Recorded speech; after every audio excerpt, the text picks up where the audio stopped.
आइए बुलेटिन की शुरुआत करते हैं हम लोग इस वक्त की एक बड़ी खबर से। नक्सल क्लीन की समस्या सीमा अब खत्म होने को है, जिसे लेकर के अब झारखंड के सारंडा में सुरक्षा बल जो है वो बड़े वार की तैयारी में है। नक्सलियों का पूरा सपोर्ट सिस्टम खत्म कर दिया गया है, जिस कारण अब नक्सलियों का सारंडा के घने जंगलों से निकलना आसान बिल्कुल नहीं होगा। देखिए इस रिपोर्ट में।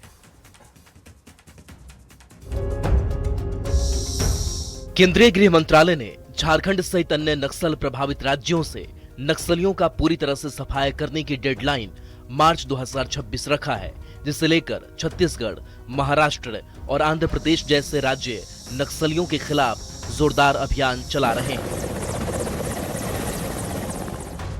वहीं झारखंड भी नक्सलियों के आखिरी गढ़ को ध्वस्त करने के लिए केंद्रीय बलों के साथ मजबूती से आगे बढ़ रहा है।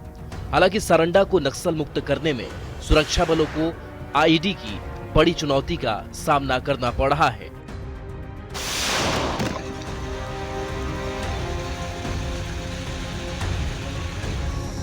आईजी ऑपरेशन के अनुसार आईईडी एक बड़ी समस्या है, तो वहीं इसके साथ ही सारंडा के घने जंगल और भौगोलिक परिस्थिति में भी नक्सलियों को एडवांटेज दे रहे हैं। बावजूद सुरक्षा बलों का ब्लूप्रिंट तैयार है और उसके अनुसार ही ऑपरेशन संचालित किए जा रहे हैं। बाकी जो ऑपरेशन है चाईबासा का लगातार चल रहा है। आप जानते हैं कि झारखंड में सिर्फ एक ही जिला है जो चाईबासा है, वो नक्सल प्रभावित क्षेत्र है आज के दिन में। इसमें हमारा लगातार ऑपरेशन चल रहा है, बाकी चीज़ भी चल रही है। पूरा उम्मीद है कि हम लोग को जो टारगेट रखे हैं उसके अनुसार चलेंगे तो जल्दी से उधर भी समाप्त हो जाएगा। करीब 3 सालों से झारखंड पुलिस केंद्रीय बलों के साथ सारंडा के बीहड़ों में जंग जैसे हालातों का सामना कर रही है। नक्सलियों के लगाए गए आईईडी बड़ी चुनौती का सबब है, जिससे न सिर्फ सुरक्षा बलों बल्कि ग्रामीणों और वन्य प्राणियों को भी नुकसान पहुंच रहा है। 2025 में अब तक नक्सलियों ने 2 दर्जन ब्लास्ट किए हैं। 12 मई 2025 को हुए ब्लास्ट में झारखंड जगुआर के बम निरोधक दस्ते के आरक्षी मनोज कुमार दमाई बुरी तरह से जख्मी हो गए। 5 मार्च को हुए ब्लास्ट में 3 जवान घायल हुए। 16 मार्च के ब्लास्ट में 1 जवान घायल हुआ, जबकि 22 मार्च को हुए ब्लास्ट में सीआरपीएफ के सब इंस्पेक्टर सुनील मंडल शहीद हो गए। वहीं सीआरपीएफ के ही हेड कांस्टेबल घायल हो गए, जबकि 13 अप्रैल को हुए ब्लास्ट में जगुआर के कांस्टेबल सुनील धान शहीद हो गए। बता दें, इस साल अब तक 32 माओवादियों को मार गिराया गया है। वहीं आईईडी ऑपरेशन डॉक्टर माइकल राज इसने बताया कि झुमरा, पारसनाथ जैसे इलाकों में आज एक भी नक्सली नहीं है और जल्द ही सारंडा को भी नक्सल मुक्त कर लिया जाएगा। नक्सलियों का सपोर्ट सिस्टम खत्म कर दिया गया है, जिस कारण अब उन्हें जल्द ही न्यूट्रलाइज कर लिया जाएगा। अभी का स्थिति में पूरा इंडिया में नक्सल का सिद्धांत तो कुछ है ही नहीं। एक क्रिमिनल ग्रुप टाइप का ही है, रहते हुए ये लोग अपना कर रहे हैं और उसी हिसाब से झारखंड में भी सफाई हो जाएगा। जैसे आप देख सकते हैं कि जैसे लुगु, जुमरा और पारसनाथ हिल में एक भी नक्सली आज के दिन में नहीं है। एक की भी नहीं है, 0 है। उस हिसाब से हम लोग को फोकस करके ऑपरेशन कर रहे हैं तो इधर भी पूरा उम्मीद है कि चाईबासा में भी पूरा नक्सल खत्म हो जाएगा। नक्सल के खिलाफ लड़ाई अंतिम चरण में है। नक्सली भी अपने अंतिम गढ़ को बचाने में पूरी ताकत से जुटे हुए हैं। ऐसे में नक्सली हताशा में वैसे कई हमले किए जा रहे हैं, जिससे न सिर्फ सुरक्षा बलों बल्कि आम ग्रामीण और वन्य प्राणियों को भी नुकसान उठाना पड़ रहा है। न्यूज़ 18 के लिए रांची से ओम प्रकाश की रिपोर्ट। दुमका से बड़ी खबर। पति ने घरेलू विवाद में रस्सी से गला घोंटकर अपनी ही पत्नी और 2 बच्चों की हत्या कर दी, फिर खुद भी पेड़ से फांसी लगाकर सुसाइड कर लिया। अब इस दर्दनाक घटना से पूरे इलाके में सनसनी फैली हुई है। जानकारी ये मिल रही है कि मृतक बच्चों की जो उम्र है वो मात्र 2 साल और 4 साल है। घटना की सूचना मिलने पर पुलिस मौके पर पहुंचती है। इलाके में सनसनी का माहौल है। पुलिस फिलहाल पूरे मामले की हर एंगल से जांच करने में जुटी हुई है। तो देखने से लग रहा है कि अपने परिजन को उसके द्वारा ही मार के खुद आत्महत्या कर लिया गया, क्योंकि छोटी बेटी का लंबे सर से इलाज चल रहा था। वो अपने मायके में रहती थी, कल ही उसको ले आया है यहाँ नेवान खाने के लिए बोल के। और कुछ आपसी विवाद भी लोग 5-6 महीने से वहीं रह रही थी उसकी पत्नी, और कल ही आई है। और उसके लड़के के पिताजी भी यहीं बगल में ही सोए हुए थे। इसलिए बाहरी लोगों का इसमें हम लोग को कोई अंदेशा ऐसा लग नहीं रहा है। दुमका में दिल दहला देने वाली घटना सामने आई है। दुमका के हसदिया थाना क्षेत्र के बरदेही गांव में देर रात दंपत्ति व 2 बच्चों की मौत के बाद इलाके में सनसनी मच गई है। बता दें कि देर रात बरदेही गांव में पति ने सबसे पहले अपनी पत्नी और 2 मासूम बच्चे जिसकी उम्र 2 वर्ष और 4 वर्ष है उसको रस्सी से गला घोंटकर मौत के घाट उतार दिया, जिसके बाद वह खुद भी गांव के समीप पेड़ पर लटक कर आत्महत्या कर ली। वहीं इस घटना से पूरे इलाके में हड़कंप मच गया है। बता दें कि पत्नी के साथ कुछ दिनों से घरेलू विवाद चल रहा था, जिसके कारण पति ने इतना बड़ा कदम उठाया और मौके पर हसदिया थाना की पुलिस मौके पर पहुंचकर सबों को कब्जे में लेकर फिलहाल पूरे मामले पर तफ्तीश कर रही है। नितेश कुमार, न्यूज़ 18, दुमका। देखिए, झारखंड अपना 25वां वर्षगांठ मना रहा है। कल विधानसभा का भी रजत जयंती मनाया गया। रजत जयंती पर विधानसभा में एक विशेष कार्यक्रम का आयोजन हुआ और इस कार्यक्रम के बाद नेता प्रतिपक्ष बाबूलाल मरांडी ने सोशल मीडिया पर एक पोस्ट किया है और हेमंत सरकार को नसीहत दी है। लिखा है कि झारखंड जितनी तरक्की 25 सालों में कर सकता था उससे और बेहतर करने की क्षमता है, लेकिन उसमें कुछ कार्य करने की जरूरत है। सबसे पहले स्वास्थ्य प्रणाली को दुरुस्त करने की जरूरत है, दूसरा बड़ा मुद्दा कानून व्यवस्था है और तीसरा महत्वपूर्ण क्षेत्र है शिक्षा। तो ये 3 क्षेत्रों के बारे में बाबूलाल ने यहाँ पर जिक्र किया है। रजत जयंती समारोह के बाद में ये बड़ा पोस्ट आप देख सकते हैं झारखंड के लिए किया गया है। और वहीं देखिए, बाबूलाल मरांडी की पोस्ट पर सियासत भी तेज है। कांग्रेस हमलावर है, बीजेपी समर्थन का, तो वहीं बीजेपी जो है वो समर्थन कर रही है। और आपके शासन की स्वास्थ्य व्यवस्था यह थी कि ऑक्सीजन के अभाव में इसी रिम्स में कई नौनिहालों मौत के काल में समा गए। लेकिन जब से महागठबंधन की सरकार आई तो आपका जो 17 साल का कैंसर था, कानून व्यवस्था का और स्वास्थ्य का, उस कैंसर को हमने धीरे धीरे सर्जरी करके उसको ऑपरेट करने का काम किया और अब तमाम चीज़ें पटरी पर आ गई है, क्योंकि ये आपको पच नहीं रहा है। ये समस्या आपके साथ है। सवाल ये है कि करेगा कौन? आम जनता करेगी क्या? आम जनता सहयोग कर सकती है। भाई जिसके हाथ में सत्ता है करना उसको है ना। स्वास्थ्य व्यवस्था ठीक नहीं है, कौन ठीक करेगा? शिक्षा व्यवस्था ठीक नहीं है, कौन करेगा? जो जिसके हाथ में सत्ता है। जब तक सरकार की नीयत और नीति ठीक नहीं होगी ना, विजन ठीक नहीं होगा। झारखंड कांग्रेस संगठन सृजन का साल चला रही है, लेकिन साल समाप्त होने को है और प्रदेश कांग्रेस कमेटी का गठन अब तक नहीं हो पाया है। कांग्रेस प्रवक्ता सोनाल शांति ने यह बताया है कि जिला और पंचायत स्तर पर कमेटियों का गठन जारी है, जबकि प्रदेश कमेटी के लिए 1300 से 1400 आवेदन राष्ट्रीय नेतृत्व को भेजे गए हैं, जिसकी स्क्रूटनी की जा रही है। उधर बीजेपी ने देरी पर व्यंग किया है और ये कहा है कि राहुल गांधी के नेतृत्व में कांग्रेस का उद्धार संभव नहीं है। अब नजरें इस बात पर हैं कि नई कमेटी कब तक बनेगी। कार्यक्रम के बारे में पूरी जानकारी इस संगठन सृजन के माध्यम से लिया जा रहा है। पहले तो हम पंचायत स्तर से लेकर जिला स्तर तक सारा संगठन का सृजन हो गया है, लोग बन गए हैं, कमेटियां बन गई हैं, जिलाध्यक्ष नए बदले जा चुके हैं।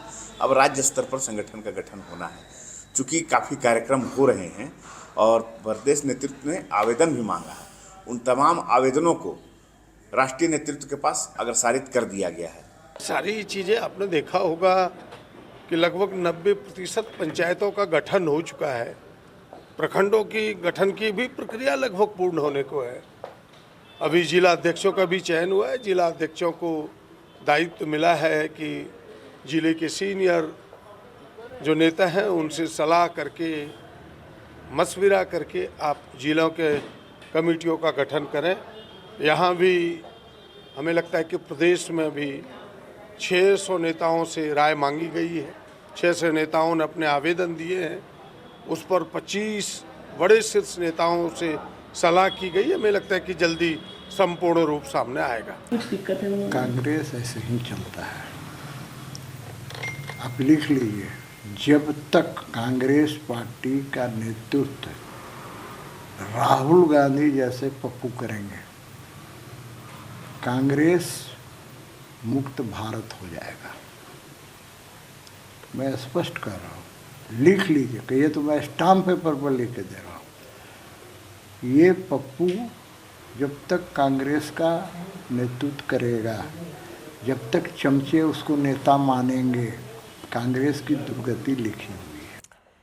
रांची से बड़ी खबर, अरगोड़ा थाना क्षेत्र स्थित लिकर बार को सील कर दिया गया। उत्पाद विभाग की टीम ने दरअसल इसे सील किया है। अरगोड़ा थाना क्षेत्र स्थित लिकर बार में हंगामा हुआ था और हंगामे के बाद में किन्नरों ने सड़क जाम किया था। सड़क जाम हटाने के लिए पुलिस को यहां पर बल प्रयोग करना पड़ गया था, जिसे लेकर उत्पाद एवं मद्य निषेध विभाग के मंत्री ने कार्रवाई का निर्देश दिया और इसके बाद बार को सील कर दिया गया।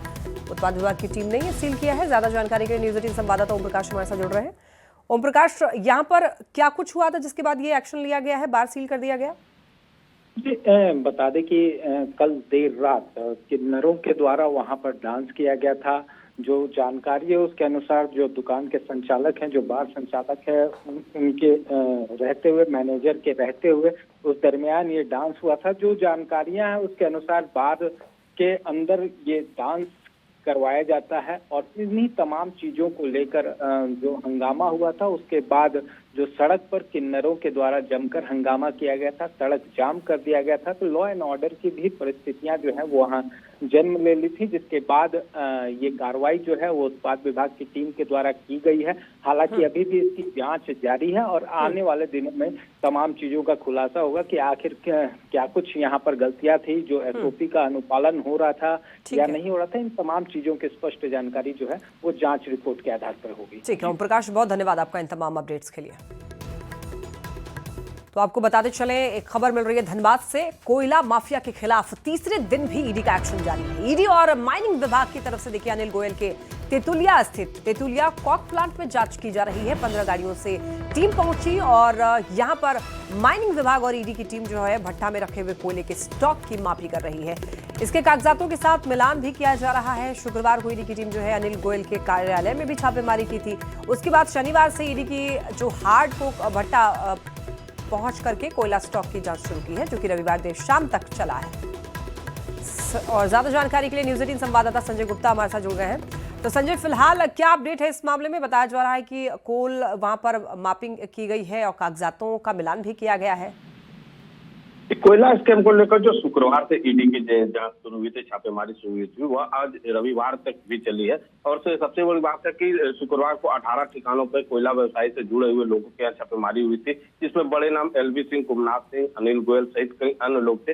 वहीं अगर कहा जाए तो शनिवार से अनिल गोयल के जो हाटकोक भट्टा है तेतुलिया में स्थित, वहाँ शनिवार से जो है तो जांच की जा रही है, क्योंकि वहाँ पर भारी मात्रा में जो है कोयले का स्टॉक देखा गया। और इसके बाद ईडी की 15 वाहनों के जो काफिले है वहां पर पहुंची है और दिन रात जो है उस कोयले की स्टॉक की नापी कर रही है और साथ ही साथ उन कागजातों से भी मिलान कर रही है कि आखिर इतनी भारी संख्या में जो वहाँ कोयला है उसका स्टॉक किस तरीके से है, उन कागजातों से उसकी स्टॉक मिलान होती है। लगातार तीसरे दिन भी एक्शन कह सकते हैं कि कोल माफियाओं के खिलाफ ये बड़ी कार्रवाई है। बहुत शुक्रिया तमाम जानकारी के लिए संजय।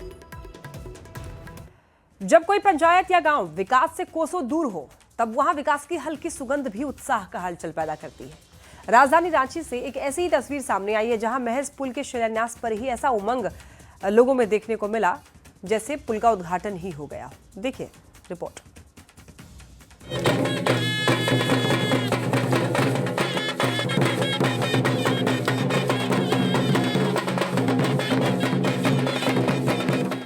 शादी के लगन के मौसम में रांची के काके प्रखंड के गारू गांव में शहनाई तो नहीं बजी, लेकिन गाजे बाजे और नगाड़े के शोर ने पूरे गांव में हलचल पैदा कर दी।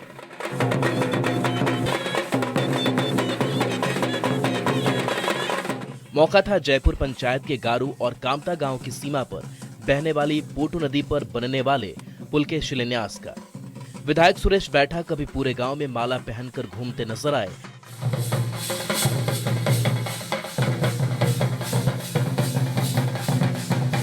तो कभी खुद गले में मांदर टांग कर उसे बजाते।